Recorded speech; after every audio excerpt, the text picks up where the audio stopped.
आयुष्यामध्ये कुठल्याही टप्प्यावर प्रत्येक व्यक्तीला पार्टनर हा हवाच असतो आणि तो पार्टनर जर असेल तर त्या व्यक्तीला जीवन जगावं असं वाटतं. अर्थातच तो पार्टनर जर चांगला असेल तर अधिक चांगलं असतं, पण नसेल तर मग काय. पण तरीसुद्धा पार्टनर हवासा वाटतो, कारण एक विशिष्ट टप्पा असा येत असतो की त्या टप्प्यामध्ये मुलं मोठी झालेली असतात, मुलांची लग्न झालेली असतात, ते त्यांच्या संसारात बिझी असतात, त्यांच्या व्यवसायात त्यांच्या नोकरीमध्ये ते बिझी असतात. किती जरी झालं तरी आपले आईवडील म्हातारे झाले की त्यांना ते फारसे त्यांच्याकडे जाऊ शकत नाहीत, येऊ शकत नाहीत. आणि त्यामुळे अशा एका टप्प्यावरती व्यक्ती येऊन पोचतात जेव्हा त्यांना त्यांचा पार्टनर त्यांच्या आयुष्यात नसतो.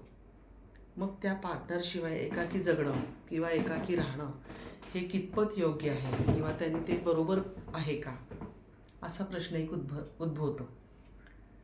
तर असंच एका ठिकाणी मी आत्ता फिरायला गेले होते आणि त्या ठिकाणी मला हे असं एक जोडपं भेटलं. आपण जोडपंच म्हणूया, कपलच म्हणूया त्यांना, कारण ते जे कपल आहे ते तरुणांना लाजवेल असंच कपल होतं. त्याच्यामुळेच मी आज हा विषय घेतला आहे. तर त्या ठिकाणी मी फिरायला गेले असताना, एका टूरवर गेले असताना तिथे मला एक कपल भेटलं आणि आमच्या खूप गप्पा झाल्या. त्या गप्पांमध्ये मला काय कळलं हे मी तुम्हाला सांगणार आहे आणि त्या प्रश्नाचं उत्तर मला शेवटी द्यायचं आहे. तर तुम्ही मला हा व्हिडिओ तुम्ही शेवटपर्यंत बघा, म्हणजे तुम्हाला नेमकं काय आहे हे नक्की कळेल. आयुष्यात पार्टनर म्हणजे काय असतो, कसा असतो आणि कसं जगलं पाहिजे. मी ॲडव्होकेट सुषमा तुमच्या सगळ्यांचं माझ्या हेल्थ आणि लिगल हेल्पलाईनमध्ये स्वागत करते. जेव्हा आम्ही आत्ता फिरायला गेलो होतो एका ठिकाणी, उज्जैन वगैरेला गेलो, त्यावेळेला मला तिथे एक असं जोडपं भेटलं. मंदिराच्या पायरीवर ते बसलं होतं आणि तिथेच मीही थोडीशी विसाव्यासाठी टेकले होते. त्यावेळेला सहज गप्पा निघाल्या आणि गप्पा निघाल्या म्हणण्यापेक्षा मीही गप्पा ऐकत होते की नमू खरंच खूप छान झालं आपण लग्न केलं, नाहीतर हे एकाकी जीवन आपण कसं जगलो असतं. तू एकटी मीही एकटी आणि या टप्प्यावर येऊन आपण लग्न करतोय हे खूपच, म्हणजे ही गोष्ट खूप कठीण आहे, पण तरी ती आपण दोघांनी पूर्ण केली आहे आणि आज मला त्याचा खूप आनंद आहे. आणि त्यांच्या बायकोनीही तेवढीच साथ देत म्हटलं की हो खरंच आहे, मलाही खूप आनंद आहे आणि आता आज आपण खूप सुखी आहोत. त्यांच्या त्या बोलण्यावरनं मला लक्षात आलं की हे कपल काहीतरी एक आगळं वेगळं आहे, ह्यांच्याशी बोललंच पाहिजे. आणि म्हणून मी त्यांना बोलतं केलं आणि मग मी त्यांना म्हटलं की दादा काय झालं, म्हणजे मला तुमच्या बोलण्यातनं असं जाणवलं की तुम्ही म्हणजे अगदी ह्यांच्या हातात सुद्धा मला चुडा हिरवा दिसतोय. तुम्ही सुद्धा छान अंगामध्ये झब्बा घातलेला आहे, शेरवानीसारखा ड्रेस तुमच्या अंगात आहे, यांच्या अंगावर जरीची साडी आहे. मला कळेल का काय झालं आणि तुम्ही मंदिरात आलात. त्यावेळेला ते म्हणले की हो म्हणे, आम्ही सांगतो ना म्हणे तुम्हाला, काहीच हरकत नाही, बस म्हणे, तुला बोलतो आम्ही तुमच्याशी. मग त्यांनी आम्हाला सांगितलं की दोघांचंही वय साधारणपणे 58 ते 60च्या दरम्यानचं आहे. त्याच्यातला जो नवरा होता त्यांची बायको जी आहे ही एक 5-7 वर्षापूर्वी गेली होती, म्हणजे वारली होती आणि ते एकटेच होते. त्यांची मुलं त्यांच्याकडे येत होती, त्यांची लग्न झाली होती, पण त्यांची मुलं यायची, त्यांचं काय हवं नको सगळं बघायची, जेवण खाण्याची चौकशी करायची, पण ते काही तिथे राहते एकत्र आणि यायचे आणि जायचे, थांबत नव्हते. आणि त्यामुळे त्यांना तसं थोडंसं एकटंच वाटत होतं. पण तरी ते म्हणे की जगत होतं आयुष्य, जीवन आहे तर जगलं पाहिजे, ते आपण संपवू तर नाही शकत. म्हणजे इतका एकाकीपणा जाणवत असतो या टप्प्यावर. ते म्हणाले की पावसाचे थेंब जर पत्र्यावर पडले तर त्या पत्र्यावर वाजणारे थेंब बघून मला बायकोची आठवण यायची. असं वाटायचं की आत्ता ही असती तर तिने लगेच गरम गरम भजी तळली असती. तर अशा अनेक आठवणींनी मी हैराण व्हायचो. आणि त्यानंतर एकदा मी असंच बाहेर निघालो स्कूटरवरती भाजी आणायला आणि तिथं मला ही निमा भेटली आणि मी तिच्याशी बोललो आणि मला आठवलं की शाळेमध्ये असताना मी हिच्यावर खूप प्रेम करायचो आणि माझी खूप इच्छा होती की मी हिच्याशी लग्न करू, पण तसं झालं नाही. कारण ते एका परीक्षेसाठी म्हणून एका ठिकाणी गावाला गेले होते, एका शहरात गेले होते परीक्षेसाठी म्हणून ते. आणि त्यावेळेला तिच्या वडिलांनी तिचं लग्न, म्हणजे अर्थात ही मोठं झाल्यानंतरची गोष्ट आहे, तिच्या वडिलांनी तिचं लग्नानंतर एका दुसऱ्या कोणाशी तरी लावून दिलं. दक्षिणी माणूस होता आणि त्यांचं जरी प्रेम होतं तरी ते एकतर्फी होतं. त्या बाईंना ते काही माहीत नव्हतं की ह्याचं आपल्यावर प्रेम आहे. त्या अनभिज्ञ होत्या आणि एका युनिव्हर्सिटीची परीक्षा देण्यासाठी हे गृहस्थ गेले होते. आणि तेव्हा त्या गृहस्थांनी त्यांना जेव्हा कळलं की हिचं लग्न झालं तेव्हा त्यांना खूप वाईट वाटलं. म्हणाले की दिल के तुकडे तुकडे हो गए असं आपण जे म्हणतो तसं त्यांचं झालं. आणि पुन्हा तीच निमा आज वेगळ्या स्वरूपात त्यांना पाहायला मिळाली, पण त्यांनी तिला ओळखलं ह्याही वयामध्ये. आणि त्यांनी सहज तिला विचारलं की तू तीच का? तर त्यांची अशा गप्पा झाल्या, भेट झाली आणि नंतर मग हळूहळू त्यांचं फोनवर बोलणं सुरू झालं. मग गाठीभेटी सुरू झाल्या. मग हे नकळत त्यांची स्कूटर, त्यांचे पाय त्या निमाच्या घराकडे वळायला लागले आणि हळूहळू ते त्या निमाकडे जायला लागले. मग कधी कॉफीसाठी, कधी पोह्यांसाठी असं करून त्यांच्या भेटी वरच्यावर सुरू झाल्या. त्या भेटी जेव्हा वरच्यावर सुरू झाल्या तेव्हा जवळजवळ एक महिना झाला असेल या भेटींना. आणि मग सहज हे गृहस्थ म्हणाले की आपण असा शब्द त्यांनी वापरला नाही. म्हणाले की या दोन वृद्ध हृदयांनी जर लग्न केलं तर किती छान होईल. एकमेकांना खूप शेवटपर्यंत साथ देता येईल आपल्याला. त्यावेळेला हिच्या डोळ्यात पाणी आलं, अश्रूने डोळे डबडबले आणि ही गृहस्थ घाबरले. यांना म्हटलं आपलं काय चुकलं आपण बोललेलं. म्हणून ते एकदम घाबरून म्हणाले की अगं नाही, मी सहज म्हणालो. पण मग ती म्हणाली की हरकत नाही आहे, तुमचा विचार चांगला आहे. आणि अर्थातच शेजारच्या पाजारच्या सगळ्यांनीच त्यांना साथ दिली, त्यांच्या मुलांनी साथ दिली. आणि हीच साथ दिल्यामुळे त्या दोघांनी निर्णय घेतला की आता आपण लग्न करायचं. आणि त्या दोघांनी लग्न केलं. वयाच्या 58, 60, 62 हे वय जे असतं ते साधारणपणे त्या ठिकाणी लग्न करणं हे आज आपल्या समाजातल्या लोकांना मान्य नाही आहे. पण तरीसुद्धा त्यांनी लग्न केलं, कारण त्यांच्या शेजारपाजारचे, त्यांची मित्रमंडळी, त्यांची मुलं सुना हे सगळे स्वतःच हजर होते आणि त्यांना ते मान्य होतं. मग प्रश्न संपतो नाही का समाजाचा. त्यांनी लग्न केलं, घरी आले. घरी आल्यानंतर रात्र बरीच झाली होती, 10 वाजून गेले होते. ही दोघंही जोडपी निवांत होती आणि मग ह्यांनी ठरवलं की थोडासा हवेत गारवा आहे तर आपण आता दूध गरम करूया, हिलाही देऊया आणि आपणही घेऊया. म्हणजे बघा हा सगळं कसं एक नवीन युगुल कसं लग्न करतं आणि लग्नानंतर कशा पद्धतीने ते वावरतात त्याच पद्धतीने हे सुद्धा वावरत होते. आणि त्यांनी ठरवलं की आपण लग्न करूया. आणि त्यांनी लग्न केलं आणि त्या नवऱ्याने दूध गरम केलं, दोघांसाठी दूध आणलं. आणि दूध घेऊन ते रूममध्ये आल्यानंतर ती कपडे बदलत होती. कपडे बदलत असताना त्यांनी पाहिलं तिच्या पाठीकडं आणि ते खूप ते त्यांना खूप आश्चर्य वाटलं. त्यांना. त्यांनी काय पाहिलं तिच्या पाठीकडे, ते विमनस्का झाल्या अवस्थेत गेले. त्यांनी काय पाहिलं तिच्या पाठीवर. तिच्या पाठीवरती असे बरेच वण पाहिले त्यांनी, जे खूप खोल होते.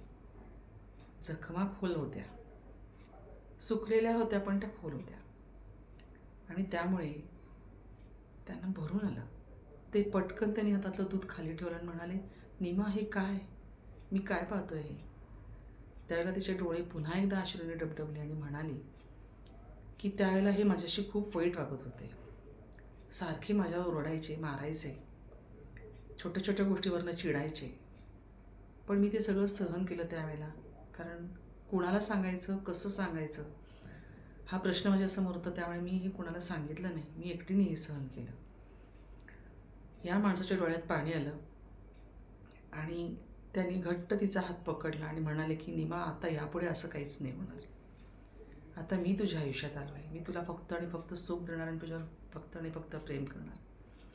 दूध घेतल्यानंतर दोघे जण कितीतरी वेळे नुसतेच बेडवरती पडून होते, एकमेकांचा हात हातात घेऊन.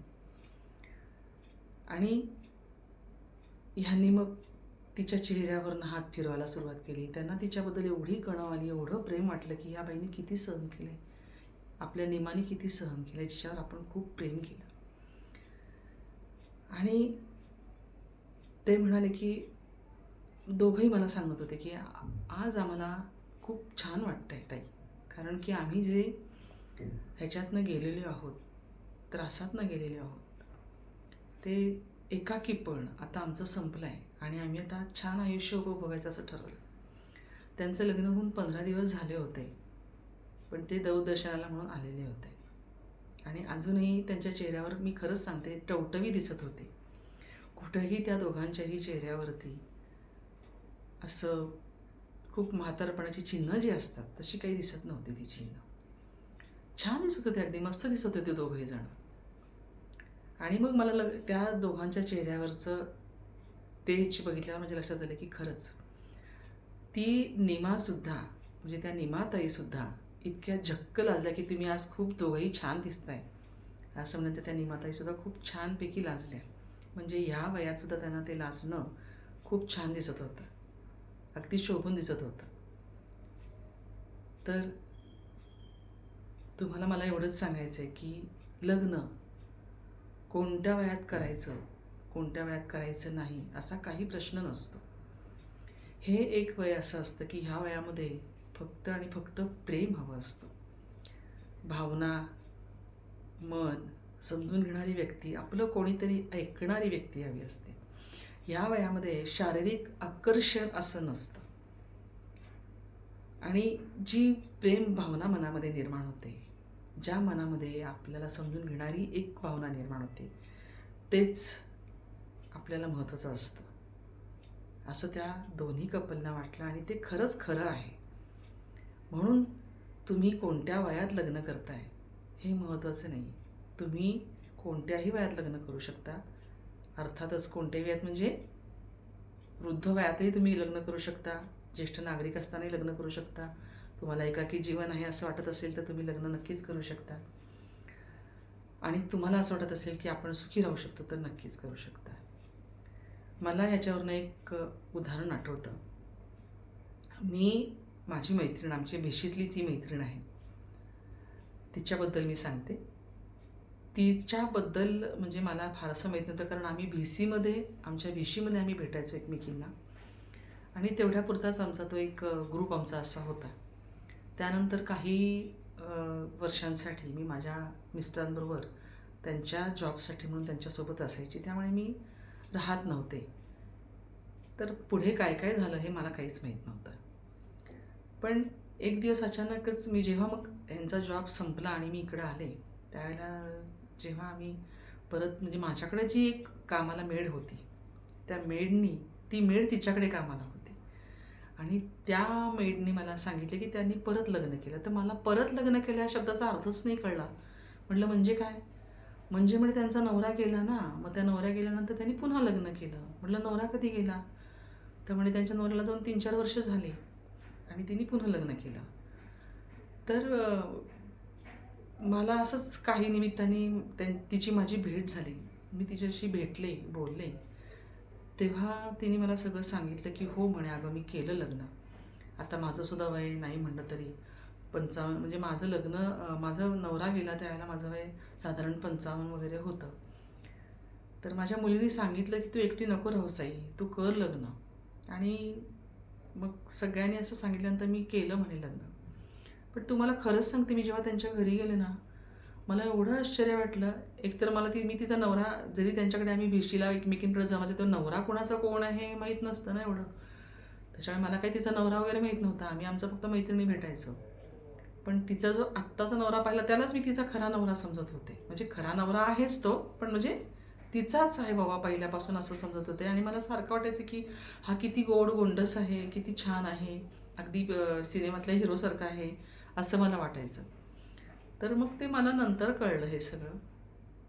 आणि मग तिने मला सांगितलं की नवरा गेल्यानंतर मी एकाकी पडले आणि माझ्यावर खूप परिणाम झाला. तिने ते फोटो पण दाखवले की तिचे अक्षरशः म्हणजे असे हे जे गालफड असतात, हे गालफडंसुद्धा वरती आली होती. ती अशी म्हणजे खूप खंगून गेलेली होती. कारण तिला साहजिक आहे, जोडीदार गेल्यानंतर कोणालाही असं नाही ना जास्त एकत्र राहणं, एकटं राहणं जमत नाही.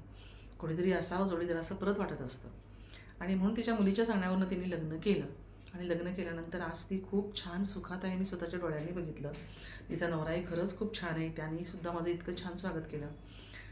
म्हणजेच काय तर थोडक्यामध्ये आपण हे जे आहे आपलं जीवन आनंदाने जगण्याचा अधिकार प्रत्येकालाच आहे हो, का नाही आहे? आणि जगलंच पाहिजे प्रत्येकाने आनंदाने. त्यांनी आनंदात जीवन जगायचं, आनंदात राहायचं. हे प्रत्येक व्यक्तीचा हा एक स्वतंत्र अधिकार आहे, व्यक्तिगत अधिकार आहे आणि ते त्यांनी केलंच पाहिजे. तर तुम्हाला काय वाटतं ह्याच्याबद्दल? तुमचं मत काय आहे? मला नक्की कळवा. ह्यामध्ये हे कपलही आनंदी झालं आणि यामध्ये माझी मैत्रिणी खूप छान आनंदी राहते आहे. तर तुम्हाला काय वाटतं? ह्या वयातसुद्धा किमान आपलं कोणीतरी ऐकणारा जोडीदार असावा, असं खरंच वाटतं का? की तुमचं मत आणखीन यापेक्षा वेगळं आहे? मला नक्की कळवा, नक्की सांगा.